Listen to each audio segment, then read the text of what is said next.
Hi friends, வணக்கம். Welcome to our channel. இன்றைக்கி இன்ஸ்டண்ட்டாக செய்யக்கூடிய சாஃப்டான வெள்ளை குழி பணியாரம் எப்படி செய்கிறதுன்னு தான் பார்க்க போகிறோம். இவ்வளோ சாஃப்ட்னஸில் நம்ம வீட்டிலையே செய்யவே முடியாது. நம்ம ரெஸ்டாரண்ட்லாம் சாப்பிட்ருப்போம். நீங்கள் ஒரே ஒரு பொருள் மட்டும் சேர்த்திங்கன்னா போதும், இந்த சாஃப்ட்னஸும் உங்களுக்கும் கிடைக்கும். ரொம்ப ஈஸியாக செஞ்சிடலாம். குழந்தைங்களாம் ரொம்ப விரும்பி சாப்பிடுவாங்க. நம்ம இதை ஸ்கூல் லஞ்ச் பாக்ஸ் கூட கொடுத்து விடலாம். அப்படியே சாஃப்டாக இருக்கும். குழந்தைங்களாம் சாப்பிட்டு வந்துடுவாங்க. வாங்க வீடியோக்குள்ளே போகலாம். நான் இன்றைக்கி 2 கப் அளவுக்கு பச்சரிசி எடுத்திருக்கேன். எந்த பச்சரிசி வேணாலும் நீங்கள் எடுத்துக்கலாம். இதை நல்லா ஒரு 3-4 டைம் நல்லா கழுவிட்டு 4 to 5 மணி நேரம் நல்லா ஊற வச்சு எடுத்துக்கோங்க. இப்போ 4 மணி நேரம் ஆயிடுச்சு. இப்போ அரிசி நல்லா ஊறியிருக்கு பாருங்கள். இப்போ இதில் இருக்க தண்ணியை வடிச்சிட்டு எடுத்துகிட்டு வந்துடலாம். இந்த மாதிரி தண்ணியை வடிச்சிருங்க. வடிச்சிட்டு இது கூட நம்ம அரிசி அளந்த அதே கப்பில் 1 கப் அளவுக்கு சாதம் சேர்த்துருக்கேன். அதே கப்பில் 1 கப் அளவுக்கு திருவிய தேங்காய் எடுத்துருக்கேன். இந்த மாதிரி இந்த ப்ரௌனாக இருக்கிறதெல்லாம் எடுத்துகிட்டு ஒயிட்டாக இருக்கிறத மட்டும் திருவி எடுத்துங்க. ப்ரௌன் பார்ட்லாம் வர்ற மாதிரி நீங்கள் சேர்த்துக்காதீங்க, அப்புறம் கலர் சேஞ்ச் ஆயிரும் நம்ம பணியாரம் செய்யும்போது. அது கூட 1 டீஸ்பூன் அளவுக்கு ஜீனி சேர்த்துக்கிறேன். 1 டேபிள் ஸ்பூன் அளவுக்கு எண்ணெய் சேர்த்துக்கிறேன். நம்ம பணியாரத்துக்கு கூட இந்த ஒரு பொருள் மட்டும் சேர்த்தா போதும், நம்ம பணியாரம் ரொம்ப சாஃப்டாக கிடைக்கும். இன்ஸ்டன்ட் ஈஸ்ட்டு தான் எடுத்திருக்கேன். 1/2 டீஸ்பூன் அளவுக்கு சேர்த்துக்கிறேன். இது இவ்வளவு சேர்த்தா போதும், ரொம்ப டேஸ்டியாக இருக்கும். நம்ம பொசுன்னு இருக்கும், சாஃப்ட்னஸ் குறையவே குறையாது. இதை நல்லா இந்த மாதிரி மிக்ஸ் பண்ணிக்கோங்க. ஈஸ்ட்டு போடாமையும் நீங்கள் செய்யலாமான்னு கேட்டிங்கன்னா செய்யலாம். நீங்கள் நம்ம இட்லி மாவெல்லாம் அரைச்சி புளிக்க வைக்கிறது மாதிரி 8 மணி நேரம் புளிக்க வச்சுட்டு அதுக்கப்புறம் நீங்கள் செய்யணும். செய்யும்போது ஒரு 2 பிஞ்சு அளவுக்கு நீங்கள் சோடா உப்பு போட்டு செய்யணும். இப்போ இதை நான் ஒரு மிக்ஸி ஜாரில் போட்டுக்கிறேன். 2 பேஜாக அரைக்க போகிறேன். ஃபஸ்ட்டு கொஞ்சம் போட்டு அரைச்சிட்டு வந்துடலாம். இப்போ இதுக்கு நான் ஒரு 1/2 கப் அளவுக்கு தண்ணி சேர்த்துக்கிறேன். தண்ணி ரொம்ப நிறையா சேர்த்துறாதீங்க, பார்த்து சேர்த்துக்கங்க. 1/2 கப்பு கரெக்டாக இருக்கும் இதுக்கு.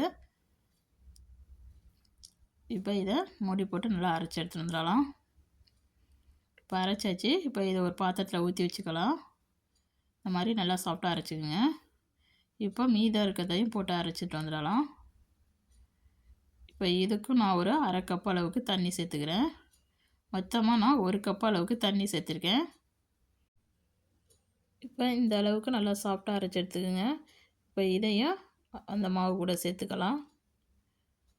மாவு கூட சேர்த்துட்டு நல்லா மாவை ஒரு தடவை கலந்து விட்டுருங்க. கலந்துட்டு இதை மூடி போட்டு ஒரு 1.5 மணி நேரம் to 2 மணி நேரம் புளிக்க வச்சு எடுத்துக்கலாம். ஏன்னா நம்ம இன்ஸ்டன்ட் ஈஸ்ட்டு சேர்த்துருக்கோம். அது கொஞ்சம் புளிச்சு வந்துச்சுன்னா தான் நம்மளுக்கு அந்த பணியாரம் நல்லா டேஸ்டியாக இருக்கும். மாவு கொஞ்சம் பொங்கி வரணும். இப்போ இது ஒரு 2 மணி நேரம் கழித்து வந்து பார்க்கலாம். இப்போ நம்ம ஒரு சட்னிக்கு தயார் பண்ணிக்கலாம். தேங்காய் சட்னி தான் இன்றைக்கி வைக்க போகிறேன். அதுக்கு நான் 1 கப் அளவுக்கு தேங்காய் துருவல் எடுத்திருக்கேன். அது கூட 3 டேபிள் ஸ்பூன் அளவுக்கு பொட்டுக்கடலை எடுத்திருக்கேன். நீங்கள் 2 table spoon to 3 table spoon அளவுக்கு எடுத்துக்கலாம். இப்போ ஒரு 4 பச்சை மிளகாய் நல்லா நீளமாக இருக்கிறத எடுத்துருக்கேன். ஒரு துண்டு இஞ்சி, சின்ன வெங்காயமாக இருந்தால் ஒரு 4 சின்ன வெங்காயம் எடுத்துக்கங்க. நான் பெரிய வெங்காயத்தை சின்ன வெங்காயம் சைஸுக்கு கட் பண்ணி எடுத்திருக்கேன். இப்போ எல்லாத்தையும் சேர்த்துக்கலாம். இது கூட இந்த பணியாரத்துக்கு இந்த சட்னி நல்லாயிருக்கும். இது கூட நீங்கள் கிரேவி கூட வச்சு சாப்பிட்டாலும் நல்லாயிருக்கும், கிரேவி செஞ்சு. இப்போ இது கூட நான் கொஞ்சமாக உப்பு சேர்த்துக்கிறேன். இதுக்கு தேவையான அளவு. கொஞ்சமாக தண்ணி சேர்த்து நல்லா இதை அரைச்சி எடுத்துகிட்டு வந்துடலாம். ஒரு 1/4 கப் அளவுக்கு தண்ணி சேர்த்துருக்கேன். பாருங்கள், இந்த அளவுக்கு நல்லா அரைச்சி எடுத்துக்குங்க. இப்போ இதை ஒரு பவுலுக்கு மாற்றி வச்சுக்கலாம். இப்போ இதுக்கு ஒரு தாளிப்பு கொடுத்துக்கலாம். ஒரு கடாயில் 1 டேபிள் ஸ்பூன் அளவுக்கு எண்ணெய் ஊற்றிருக்கேன். அது கூட கடுகு 1/2 டீஸ்பூன், உளுந்தம்பருப்பு 1 டீஸ்பூன், கொஞ்சமாக கருவேப்பிலை சேர்த்துருக்கேன். 3 பட்டை மிளகாய் சேர்த்து எல்லாத்தையும் நல்லா ஒரு கலந்து விட்டுருங்க. நல்லா பொரிஞ்சிடுச்சு. இப்போ இதை எடுத்து நம்ம சட்னியில் சேர்த்துக்க வேண்டியதான். அவ்வளவுதான், நம்ம சுவையான தேங்காய் சட்னி சூப்பராக தயாராகிடுச்சு. இந்த பணியாரத்துக்கு இந்த சட்னி ரொம்ப டேஸ்டியாக இருக்கும். கண்டிப்பாக ட்ரை பண்ணி பாருங்கள். இப்போ மாவை ஓப்பன் பண்ணி பார்க்கலாம். 1.5 மணி நேரம் ஆயிடுச்சு. 1.5 மணி நேரத்துலேயே நல்லா மாவு பொங்கி வந்திருக்கு பாருங்கள். இப்போ நான் உங்களுக்கு கலந்து காமிக்கிறேன் பாருங்கள் எப்படி பொங்கி வந்திருக்குதுன்னு. இந்த மாதிரி நம்மளுக்கு நல்லா பொங்கி வந்தால் தான் பணியாரம் நல்லா சாஃப்டாக இருக்கும். இப்போ இதை நல்லா ஒரு கலந்து விட்டுருங்க. இப்போ மாவு நிறையா இருக்குது. நான் ஒரு பவுலில் கொஞ்சமாக எடுத்துக்கிறேன். இப்போ இந்த மாவுக்கு தேவையான அளவுக்கு உப்பு சேர்த்துக்குங்க. நீங்கள் ஈஸ்ட்டு சேர்க்காம பேக்கிங் சோடா சேர்க்குறதா இருந்தால் இந்த ஸ்டேஜில் ஒரு 2 பிஞ்ச் அளவுக்கு சேர்த்துட்டு நல்லா மாவு மிக்ஸ் பண்ணிவிட்டு இந்த மாதிரி ஊற்றிக்கிங்க. அவ்வளோதான். மாவு நல்லா தண்ணியாக இருக்கணும். இந்த அளவுக்கு இருக்கணும். ரொம்ப கட்டியாகவும் இருக்கக்கூடாது, ரொம்ப தண்ணியாகவும் இருக்கக்கூடாது. இந்த பக்குவத்தில் இருக்கணும். இப்போ நான் ஒரு பணியாரக்கல் அடுப்பில் வச்சுருக்கேன். பணியாரக்கல்லை நல்லா ஹீட் பண்ணிடுங்க. ஹீட் ஆனது பிறகு ஒரு 2 சொட்டு அளவுக்கு ஒவ்வொரு குழியிலையும் எண்ணெய் விட்டுக்குங்க. ரொம்ப நிறையா எண்ணெய் விட வேணாம். 2 சொட்டு அளவுக்கு ஊற்றிட்டாவே போதும். இப்போ இதை நல்லா ப்ரெஷ் பண்ணி விட்டுறலாம்.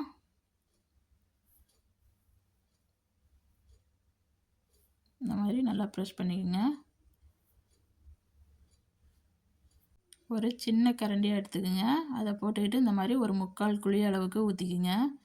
ஃபுல்லாக ஊற்றினீங்கன்னா வேகும்போது மாவு பொங்கி வரும். அப்போ நம்மளுக்கு வெளியில் வரும் மாவு. அதனால் 3/4 குழி அளவுக்கு ஊற்றினா போதும். இந்த ஓரங்களெல்லாம் ஊற்றிட்டு நடுவில் லேட்டாக ஊற்றுங்க. நடுவில் நம்மளுக்கு ஹீட் அதிகமாக இருக்கும். அதனால் சீக்கிரம் கருகிடுவாங்க. அதனால் நம்ம எல்லாத்தையும் ஊற்றிட்டு நடுவில் லேட்டாக ஊற்றிக்கலாம். இந்த மாதிரி எல்லாத்துக்கும் ஊற்றிடுங்க. அடுப்பை நல்லா மீடியம் ஃப்ளேமில் வச்சுக்கோங்க.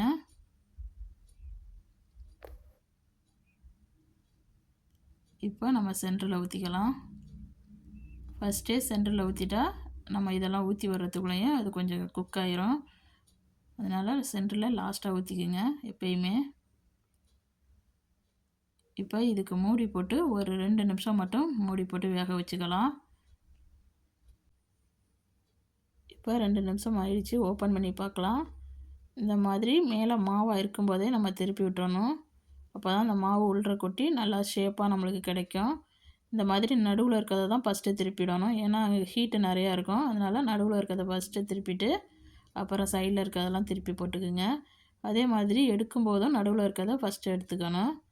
இதே மாதிரி ஒரு ஸ்பூனோ அல்லது இந்த மாதிரி ஒரு ஸ்டிக்கை வச்சுட்டு எல்லா மாவத்தையும் திருப்பி விட்டுருங்க. நல்லா நீங்கள் மேலே மாவை வேக வச்சுட்டு திருப்பினீங்கன்னா உங்களுக்கு மாவு உள்ற வேகாது. அதனால் மேலே மாவு இருக்கும்போதே இந்த மாதிரி திருப்பி போட்டுக்குங்க. இப்போ திருப்பிட்டு மறுபடியும் மூடி போட்டு ஒரு 2 நிமிஷம் வேக வச்சு எடுத்துக்கலாம். இப்போ நல்லா வெந்துருச்சு பாருங்கள். இந்த மாதிரி நல்லா வெந்தது பிறகு ஒரு ஸ்பூன் வச்சு எல்லா பணியாரத்தையும் வெளியில் எடுத்துடலாம்.